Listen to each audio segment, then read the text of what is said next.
Some really generous friends gave me their old Pottery Barn table. As you can see, it was very well loved by their family of 5, but I know with a good refresh that it will be looking new again. So let's get to it.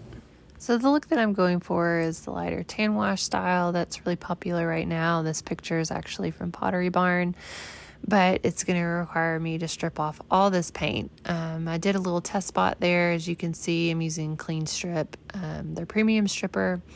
And I just want to kind of get an idea of what it looked like under that paint. And so I've decided to go ahead with it. This stuff works really fast, but it is pretty toxic with the fumes. So I'm wearing my respirator. I'm using a chip brush because I can just throw that away.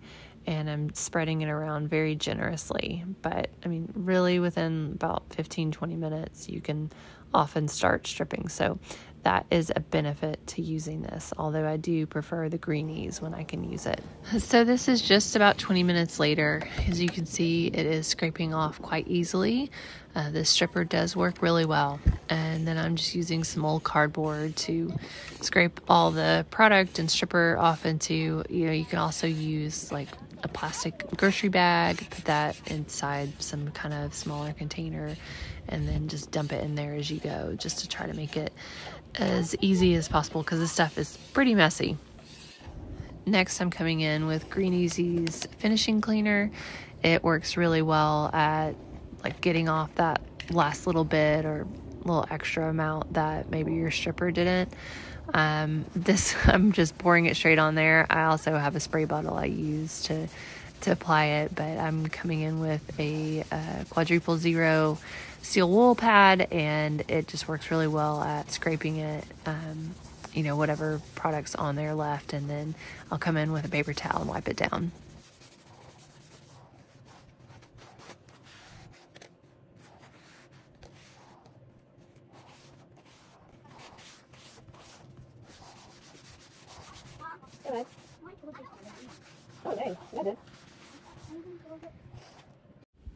Here in the shot, you can see a really great comparison of what it's like after stripping and then, what I had started with, what it's pre-strip.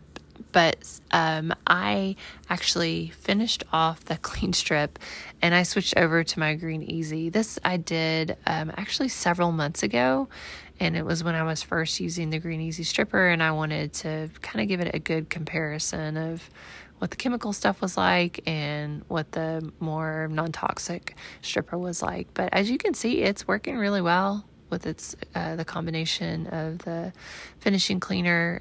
Just really helps get that last bit off that maybe the stripper doesn't.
Well, as a whole, I am much happier with this. You don't have like this super big black splotches. There is still some black in the grain there, but I'm thinking I might be able to work with that. Like, even if I do a tan wash over it, it would still highlight some of the grain. I feel like this is a really good comparison just to show. So like, this is before, and I don't know, in real life it's not as bad as this is making it look the black. But then, you know, this is sitting with the stripper on it, and you can see where the, you know, the black spots were so present. I mean, I think the stripper is causing it to rise and, you know, kind of expand because it's a liquid on top of there, but I think this just gives you a good idea of the difference. So I'm really glad I did this, and, you know, I really think it has like a really pretty grain, even though it's veneer. So I'm excited to kind of see what it's going to look like with some stain on there. And then I'm just doing the same process on these other two sections of using my scraper to get all the stripper and paint off, and then coming through and wiping it down with the finishing cleaner and a paper towel. And you also may be wondering about those edges that are between each section. I'm obviously going to take care of those so they won't be an eyesore if it's open.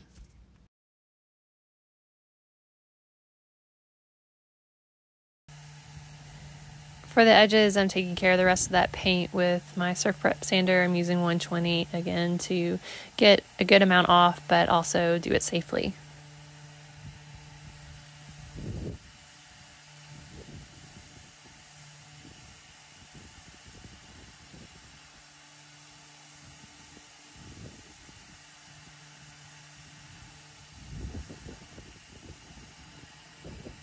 You can see along the edge here that it is curved on the bottom portion. So I have this great little kit that has all these contoured sanding pads that you can use to attach your sanding disc to, if I could spit that out. And so you just wrap it around there like I am, and you could hand sand it, but I love attaching it to my Surf Prep sander, and it goes so much faster. So you can see me go at it.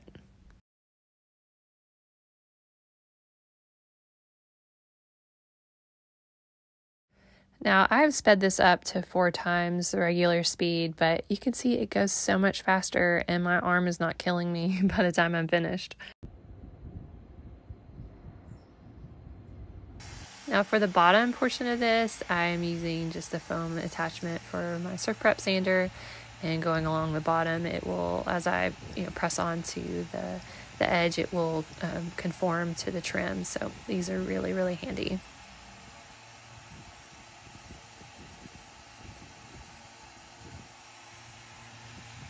So I wanted to take the orangey red tones that I would get when this wood was wet. I wanted to take it out. And so I'm using this 2-part wood bleach. I've seen people use it with great success.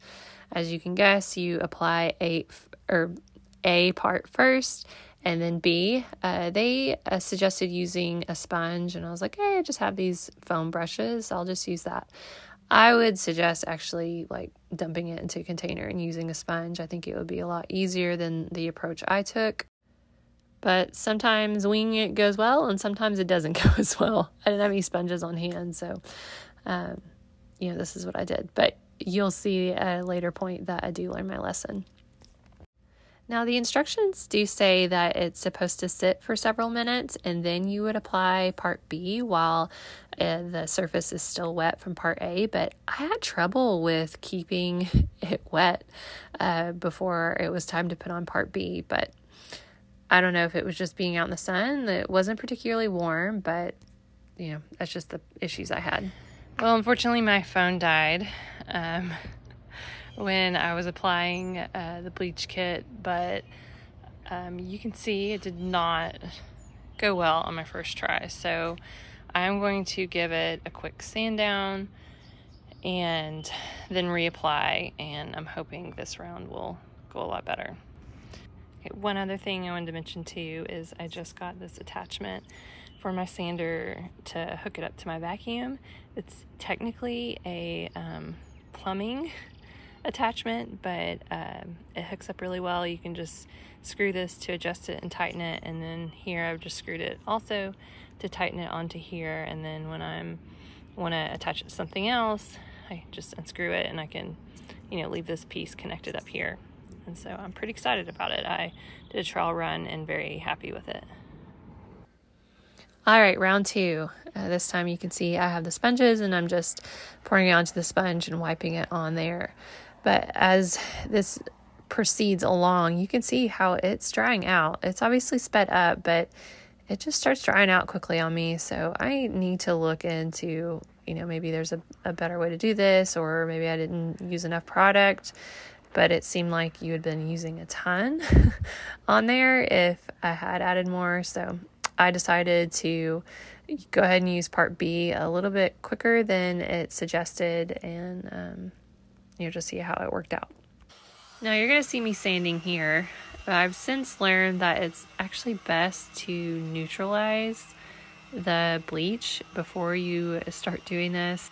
From what I've read, you would rinse the surface with water and then come in with a solution of, it's like a quart of water to 2 tablespoons of baking soda, and then you would put that on there and that would neutralize the bleach. Aside from that misstep, you can see that the wood is significantly lighter. So this is what I was going for. However, it is a bit blotchy on me that I'm not quite happy with. So I don't know if that's user error or whatnot, but I'm trying to go with it. All right, so I've done the bleaching and I've sanded. I've gone through the grits, 120, 180, and 220. Thought I had wiped all this down, but I think I'm gonna have to wipe this down a little bit again. But now I'm gonna try the paint wash. It ended up still being a little blotchy, mainly on the middle piece. So I am going to just try it out and see what it ends up looking. If it ends up being bad, then I will just paint the whole thing. So I'm using the same paint that I'm going to use on the base, and I mean, you can kind of build whatever ratio you want. Some people, I'm probably going to go about like 1/5 paint, 4/5 water, and you don't need a whole lot, so it goes a pretty long ways. And we'll get started. Okay, so I'm just gonna pour a little bit of paint in there.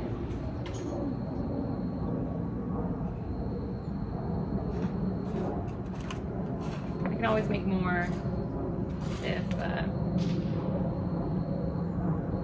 you know, this isn't enough, but I don't want to use too much paint because then it gets wasted. So there's my water, if I can think.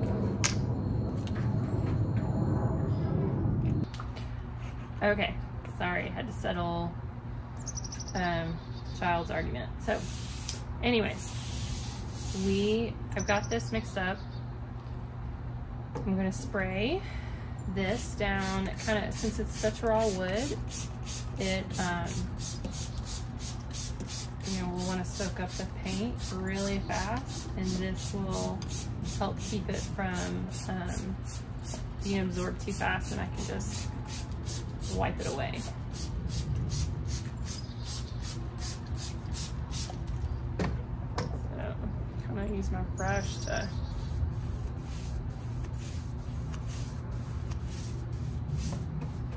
spread that around a little bit. Although, you know what, I think I'm gonna have to work in sections. It's just, I don't know, I'm gonna try it again. This absorbs so fast. I had the same issue with the wood bleach. With that part A, it was just absorbing so fast. All right, let's just try this.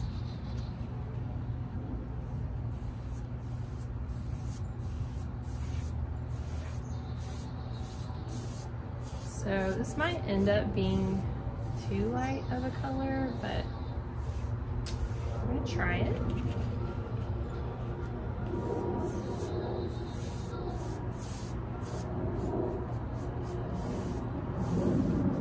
This is something too, it looks very different when you first wipe it back versus how it's gonna dry, which is kind of like, you know, any paint, but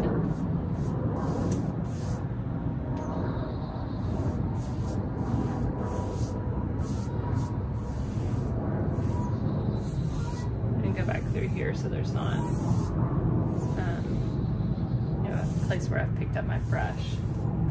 Sometimes the paint can absorb differently in those spots.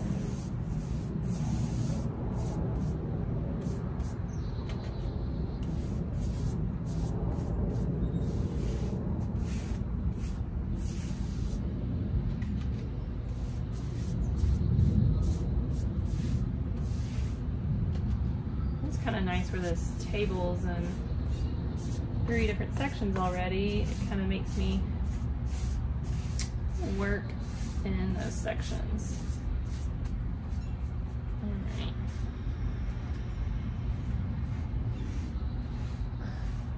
Alright, this don't really want to come up there, so I'll do that later.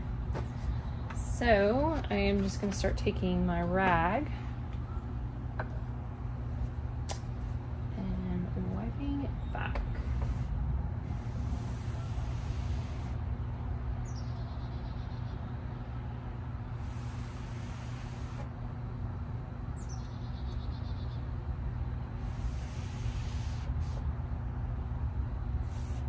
Wait a little bit to do this other section since it didn't have quite as much time to sit as this other part.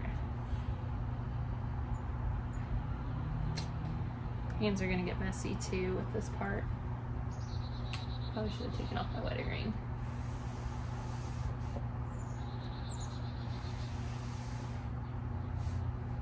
Okie dokie.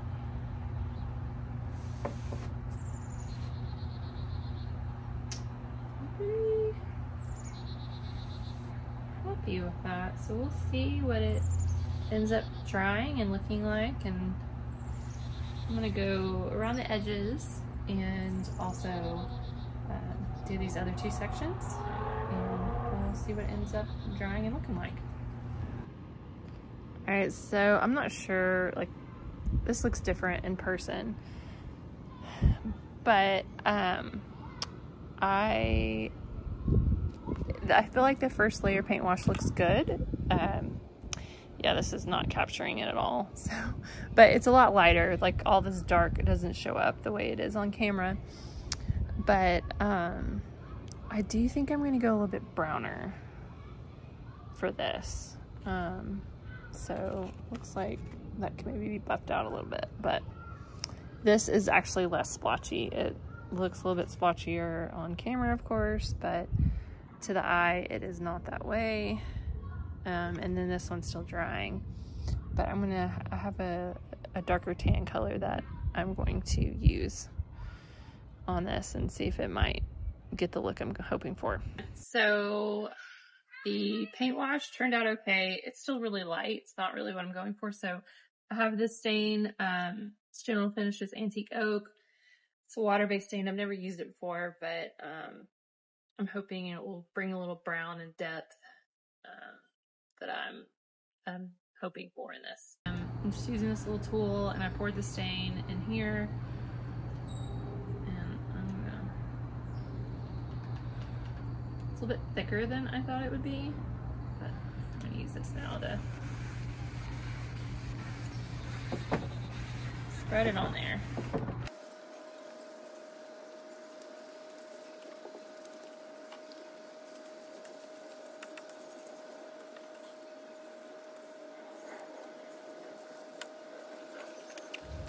This is a stain that you will want to wipe back immediately, so that's what I'm doing here.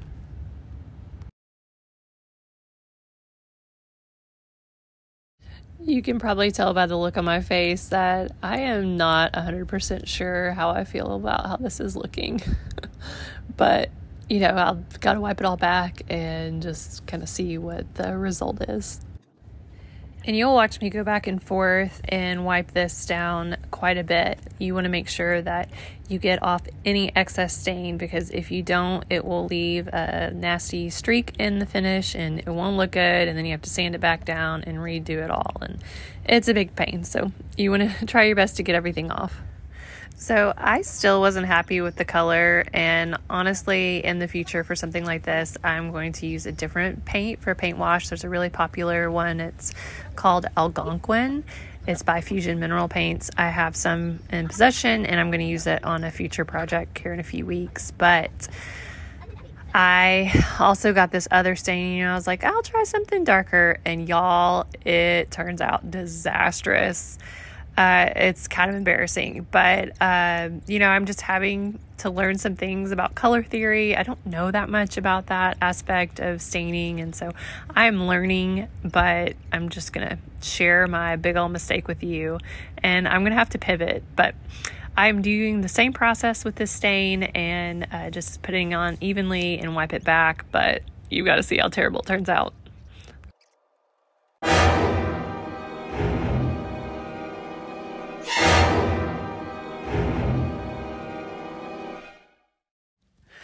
All right, did you believe me? Did you think it was going to be this bad? At this point, I just decided to forget it all and go ahead and paint the whole thing black. I have some repairs that I need to make along the legs because those have been beat up by chairs. I'm just using Bondo. It's a 2-part epoxy. You mix together the putty with the blue hardening agent and just apply it, and within 15 minutes, it's ready to sand. So it is time to paint, and also in retrospect, I would suggest using a primer, but this paint is touted as being like an all-in-one primer, paint, top coat. But as I've done more pieces, I think it's best practice to go ahead and prime first. And then I often will top coat it as well. But it's still a great paint if you don't want to go that route, but just for reselling, that's what I'm going to be doing in the future. All right, so I had scuff sanded all the bottom, wiped it down, done the Bondo, the filling that, I could see to make the repairs that I wanted to make. So this color is called Jet Black. It's by Melange Paint. It's such a beautiful black, and I think you're going to see that once it's all finished, but it's just a really, great standard black. So I'm just using my sprayer, and as I go, I am making overlaps by about 50% on each pass, and that will get me good coverage. In between coats, it's always best to give it a good light sanding. Around a 200 grit works great, and that will help smooth out the surface. And as you go along and do your additional coats of paint, it just creates a really, really smooth surface for your finished product. And I ended up doing 3 coats of paint. So I have cleaned out the spray gun, at least the nozzle part, from the paint, and then I left this in there, whoops, because it's really good when putting on the top coat that you have a little bit of the color, at least, for a dark color, so it doesn't cloud over. So I'm just gonna put that on there, and then I am using this guy and a satin finish for the top coat. Alrighty. Don't want to use too much because, it's going to be all mixed in. I can always add more if I start to run out. That is much quicker to go through the strainer than the paint. But you can see how it looks there. Just gonna move that over there, and then I'll give it a quick rinse before I put it in there, just to make sure I'm not picking up anything from the sink to put it in there. Oh, there's my pizza timer. This is getting real life real quick. But you see how that just turns it a little bit darker, and that way you have less to worry about with the top coat getting cloudy on a dark piece of paint. For doing top coat, it's somewhat similar to when I'm applying a paint. I'm going to overlap by 50% on each pass, but because it's thinner, you will want to be more careful with how much you are applying. Less is always better than too much, because since it's so thin, then you could cause runs. Like on the top surfaces, that's not going to be a problem. But on the sides, you can run into having drippy paint, and that's just a pain to sand down to try to get smooth and refinish. Now, since this paint already has a built-in top coat, I'm just using 2 coats, and I find that it's plenty to help protect it. Okay, it's time to take a look back at where we started. This table was beat up, but that's what tables are for, right? It's where you commune with family and share meals, and it's just a great place where memories are made. And thankfully this table just had superficial damage and now it is all brand new.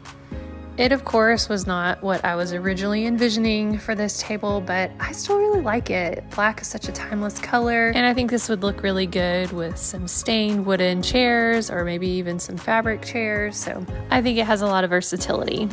So numbers-wise, this wasn't super profitable. I did get it for free, but it ended up only selling for $250. I thought that it would go for more, but I think since it wasn't on the larger side and I didn't have any chairs to go with it, that, you know, people were generally looking for a set. But it was bought by a couple whose son is moving to California for residency. I'm really happy that this table now has new life somewhere else. Thank you as always for tuning in. I would love to know your thoughts on this project, and I look forward to catching you guys on the next one.